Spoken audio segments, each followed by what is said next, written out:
होली से पहले आने वाली आमल की एकादशी का विशेष महत्व माना गया है और इस दिन आंवला के पेड़ का पूजन किया जाता है। हिंदू पंचांग के अनुसार हर माह 2 और साल में कुल 24 एकादशी व्रत आते हैं। प्रत्येक एकादशी का अपना एक विशेष महत्व है और कहते हैं कि एकादशी का व्रत करने से जातकों को मृत्यु के बाद मोक्ष की प्राप्ति होती है। फाल्गुन माह के शुक्ल पक्ष की एकादशी तिथि को आमल की एकादशी के नाम से जाना जाता है। कुछ जगह इसे आंवला एकादशी या रंग भरी एकादशी भी कहा जाता है।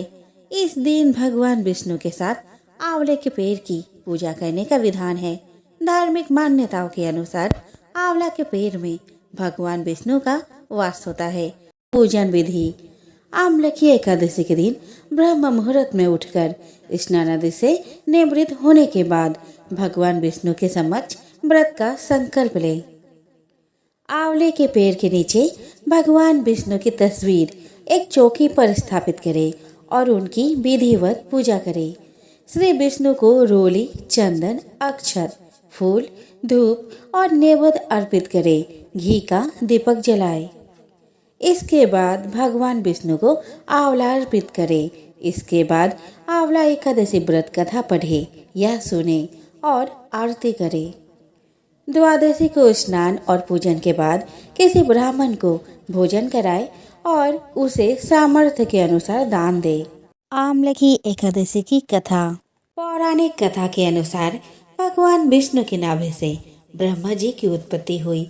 उत्पन्न होने के बाद ब्रह्मा जी के मन में जिज्ञासा हुई कि वह कौन है, उनकी उत्पत्ति कैसे हुई। इस प्रश्न का उत्तर जानने के लिए ब्रह्मा जी पर ब्रह्म की तपस्या करने लगे। ब्रह्मा जी की तपस्या से प्रसन्न होकर भगवान विष्णु जी ने ब्रह्मा जी को दर्शन दिए। विष्णु जी को सामने देखते ही ब्रह्मा जी की आंखों से आंसुओं की धारा बहने लगी। ब्रह्मा जी के आंसू भगवान विष्णु के चरणों पर गिरने लगे और उनके आंसुओं से आम्रखी यानी आंवले का वृक्ष उत्पन्न हुआ। भगवान विष्णु ने ब्रह्मा जी से कहा कि आपके आंसुओं से उत्पन्न आंवले का वृक्ष और फल मुझे अति प्रिय रहेगा। जो भी आंवले की एकादशी के दिन आंवले के वृक्ष की पूजा करेगा उसके सारे पाप समाप्त हो जाएंगे और व्यक्ति मोक्ष प्राप्ति का अधिकार होगा। तभी से आंवले की एकादशी के दिन आंवले के पेड़ की पूजा की जाती है। साथ ही इस दिन आंवला भगवान विष्णु को अर्पित किया जाता है। इतना ही नहीं, इस दिन खुद भी आंवले ग्रहण करना बेहद ही फलदायी होता है। आंवले की एकादशी की कथा के इस संदर्भ में एक राजा की कथा का उल्लेख किया गया है जो पूर्व जन्म में एक शिकारी था। एक बार आंवले की एकादशी के दिन जब सभी लोग मंदिर में एकादशी व्रत करके भजन और पूजन कर रहे थे, तब मंदिर में चोरी के उद्देश्य से वह मंदिर के बाहर छुपकर बैठा रहा। मंदिर में चल रही पूजा अर्चना देखते हुए वह लोगों के जाने का इंतजार कर रहा था। अगले दिन सुबह हो जाने पर शिकारी घर चला गया। इस तरह अनजाने में शिकारी से आंवले की एकादशी का व्रत हो गया। कुछ समय बाद शिकारी की मृत्यु हुई और उसका जन्म राज परिवार में हुआ। एक आदमी अपनी नई नवेली पत्नी को लाने अपने ससुराल जा रहा था। बैलगाड़ी में सवार होकर वह गुनगुनाता हुआ आगे बढ़ते जा रहा था। गांव की कच्ची सड़क पर बैलगाड़ी बड़ी तेजी से आगे निकलती जा रही थी। रास्ते के एक किनारे एक गाय और उसका बछड़ा पानी पी रहा था। बछड़ा बहुत चंचल था, इधर उधर कुदक रहा था। अचानक से बछड़ा का पैर फिसला और वह कीचड़ में जा गिरा। गैया माता ने उसे निकालने की बहुत कोशिश की पर वह निकालने में असमर्थ रही। रास्ते में बैलगाड़ी को जाते देखा तो वह दौड़ी चली आई और बैलगाड़ी में सवार आदमी से सहायता मांगी। मुझ पर दया करो, मेरे बछड़े को इस दलदल से निकाल दो, नहीं तो वह डूबकर मर जाएगा। दया करो, उसे निकालो। पर उस आदमी ने कहा कि मैं अगर तुम्हारे बछड़े को निकालने दलदल में जाऊं तो क्या मेरा ये नया कपड़ा गंदा नहीं हो जाएगा? मेरी बीबी मुझको देख के क्या कहेगी कि ऐसे हाल में मैं आया हूँ उसको लेने, इसलिए मैं तुम्हारे बछड़े को निकाल नहीं सकता। गैया माता ने उस आदमी से बहुत प्रार्थना की कि निकाल लो मेरे बछड़े को, लेकिन उस आदमी ने एक ना सुनी। इधर अपने बछड़े को तड़पते देख गैया माता को क्रोध आया और उसने उस आदमी को श्राप दे दिया कि तुम 8 पहर बाद गधा बन जाओगे। वह आदमी डर गया, गैया के बछड़ा को बचाना चाहा, लेकिन तब तक बहुत देर हो गई थी। गैया का बछड़ा अपना दम तोड़ दिया था। वो आदमी जैसे तैसे अपना ससुराल पहुंचा और अपने बीबी को चलने को कहा। ससुर ने प्रार्थना की कि आप आज रह जाइए, कल चले जाइएगा। इतने दिनों के बाद तो आए हैं आप, एक दिन तो ठहर कर जाइए। पर दामाद ने एक बात न मानी। उसने अपनी बीबी को सारा बात बताई। सारी बात सुनकर बीबी अपने पति के साथ अपने ससुराल चल दी। 8 पहर होने के बाद उसका पति गधा बन जाता है। वे दोनों कुछ दिन तक घर में ही रहते हैं। घर का जमा पूंजी खत्म हो जाता है। अंत में पत्नी बोलती है कि हमें काम पर निकलना होगा, वरना हम बिन खाए मर जाएंगे। उसके पति ने कहा ठीक है, कल ही हम काम ढूंढने जाएंगे। अगले सुबह दोनों काम ढूंढने के लिए घर से बाहर निकलते हैं। आगे आगे बीबी और पीछे पीछे गधा। काम ढूंढते ढूंढते वे लोग एक सेठ के पास पहुंच जाते हैं।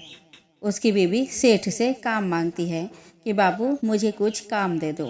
तो सेठ ने कहा हाँ, मेरे खेत में कुछ अनाज की बोरियां रखी हुई है, तुम उसे उठाकर मेरे घर तक पहुंचा दो। पत्नी ने उस बोरी को उठाकर अपने पेट में लाद लिया और सेठ के घर की तरफ चल दी। यह देख सेठ को बहुत ही आश्चर्य हुआ। सेठ ने उस महिला से पूछा कि ये गधा के रहते हुए तुम ये बोझ अपने पीठ पर क्यों लादी हो? पत्नी कहती है कि ये गधा नहीं है, ये मेरा पति है। एक गैया माता ने उसे श्राप दे दिया, जिसके कारण मेरा पति आज गधा बन गया है। सेठ को उन पर बहुत तरस आई और उन्होंने अपने नगर के विद्वानों से सलाह मशवरा लिया। उन्होंने कहा कि अगर कोई व्यक्ति जो 101 एकादशी का व्रत किया हो, वह अगर अपना पुण्य का फल इसे दे दे तो उसका श्राप खत्म हो जाएगा। दोनों पति पत्नी पूरे नगर में उस व्यक्ति को तलाशने लगे जो 101 ग्यारस का व्रत किया हो। सुबह से शाम हो गई, पर वैसा व्यक्ति मिला नहीं। जब ये लोग निराश होकर घर वापस आ रहे थे, तब रास्ते में उन्होंने एक बुढ़िया को देखा। बुढ़िया से पत्नी ने सारी बात बताई। बुढ़िया को उन पर बहुत दया आई। उसने उन्हें 100 एकादशी का पुण्य का फल दे दिया, पर उसने एक एकादशी का पुण्य का फल अपने लिए रख लिया कि उसे मोक्ष प्राप्त हो सके। 100 एकादशी का पुण्य का फल प्राप्त कर गधा अपने असली रूप में आ गया, लेकिन उसका चेहरा जैसा का तैसा रहा। यहाँ से इसका उपाय पूछने पर उसने 11 का व्रत करने का सलाह दी। साथ ही साथ उसका व्रत विधि भी बताई। घर पहुंचकर दोनों पति पत्नी ने 11 का व्रत किया, जिसके परिणाम स्वरूप पति का चेहरा सामान्य हो गया। तो बोलो 11 माता की जय। 11 माता की कृपा से उनका घर धन धान्य से भर गया।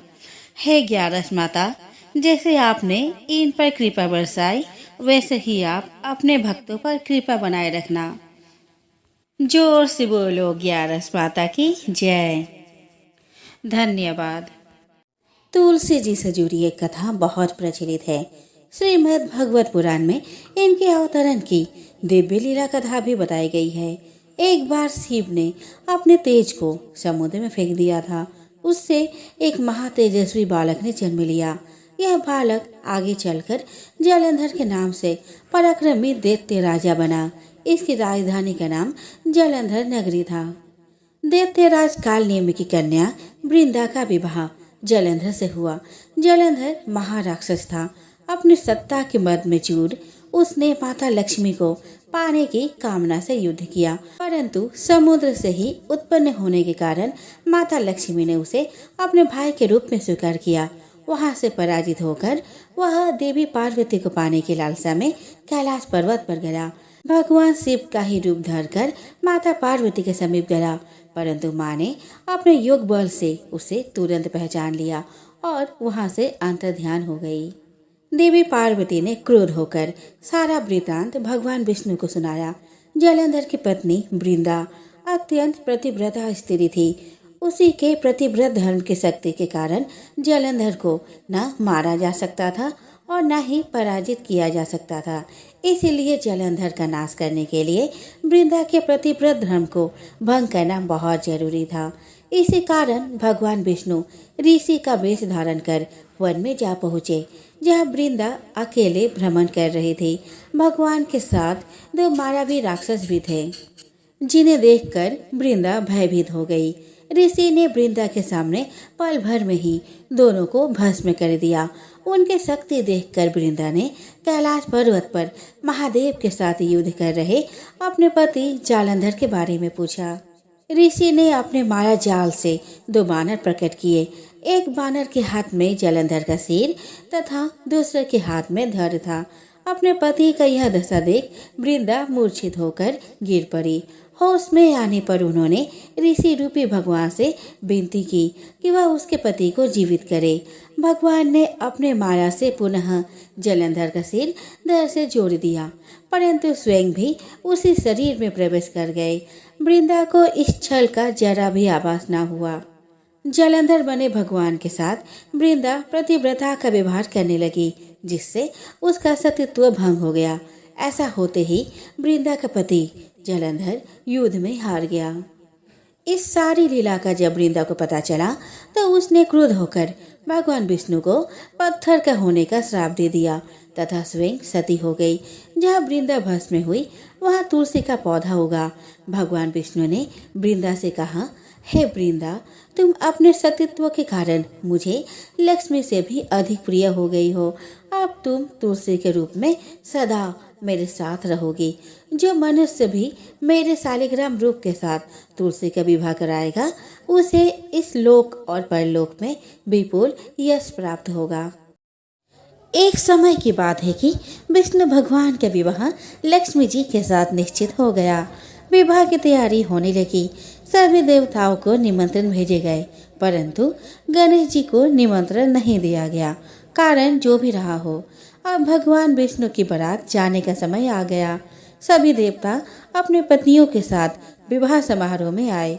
उन सब ने देखा कि गणेश जी कहीं दिखाई नहीं दे रहे हैं। तब वे आपस में चर्चा करने लगे कि क्या गणेश जी को न्योता नहीं है या स्वयं गणेश जी नहीं आए हैं।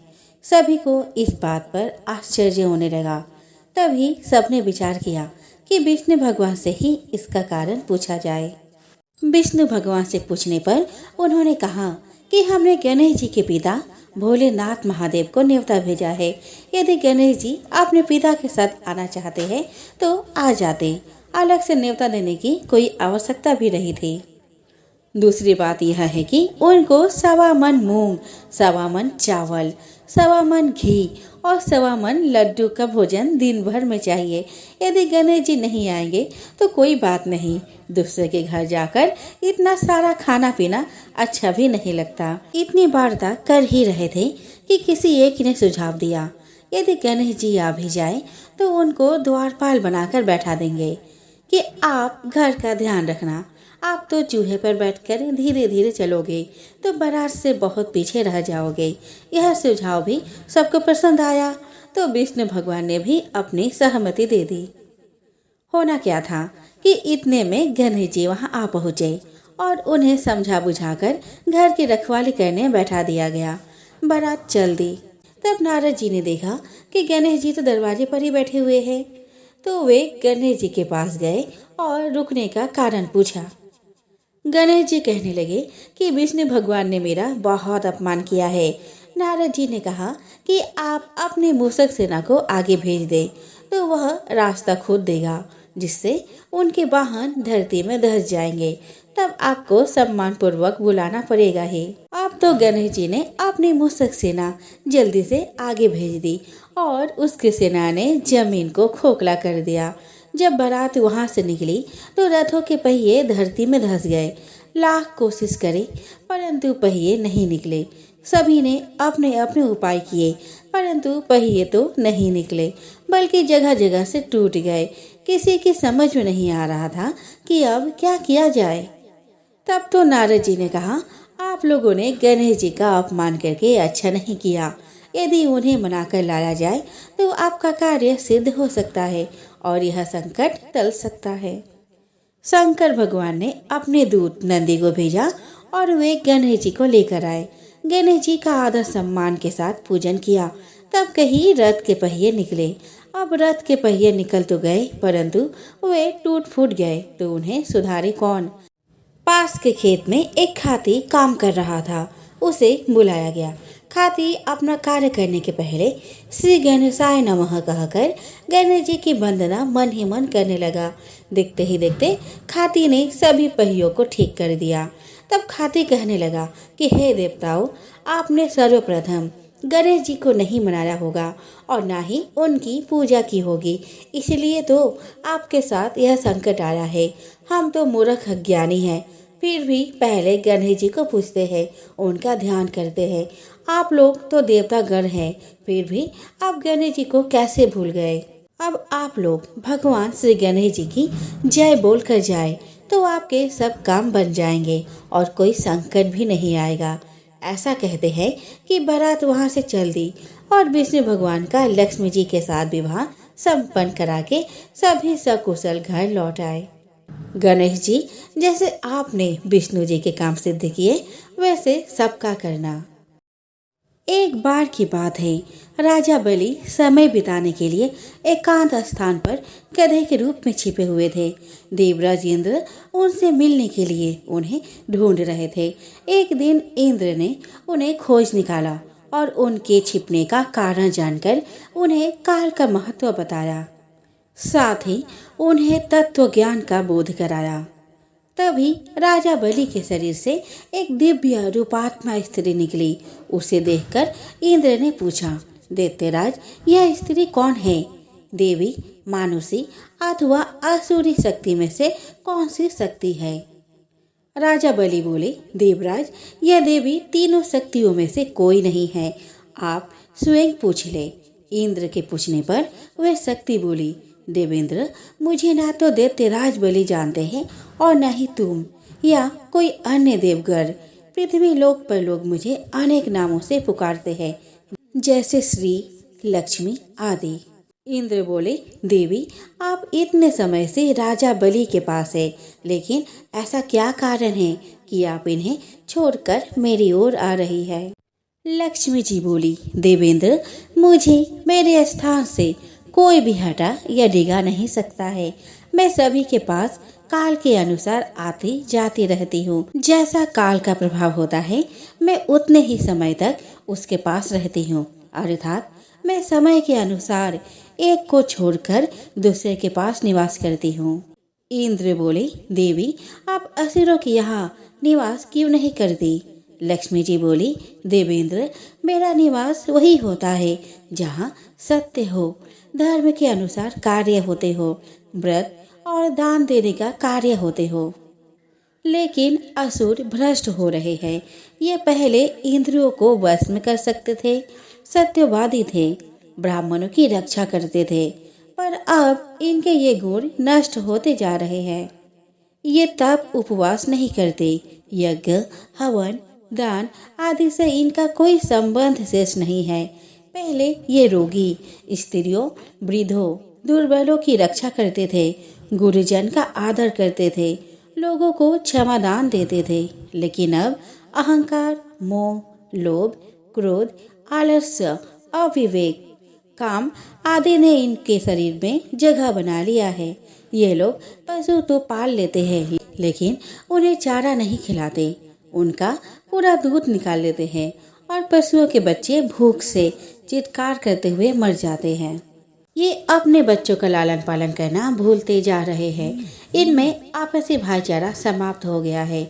लूट खसोट, हत्या, व्यभिचार, कलह, स्त्रियों की पतिव्रता नष्ट करना ही इनका धर्म हो गया है। सूर्योदय होने के बाद तक सोने के कारण स्नान ध्यान से ये विमुख होते जा रहे हैं। इसीलिए मेरा मन इनसे उठ गया है। देवताओं का मन अब धर्म में आसक्त हो रहा है, इसलिए अब मैं इन्हें छोड़कर देवताओं के पास निवास करूंगी। मेरे साथ श्रद्धा, आशा, क्षमा, जया, शांति, सन्नति, धूति और विजिति ये 8 देवियों भी निवास करेंगी। देवेंद्र, अब आपको ज्ञात हो गया होगा कि मैंने इन्हें क्यों छोड़ा है। साथ ही आपको इनके अवगुणों का भी ज्ञान हो गया होगा। तब इंद्र ने लक्ष्मी को प्रणाम किया और उन्हें आदर सहित स्वर्ग ले गए।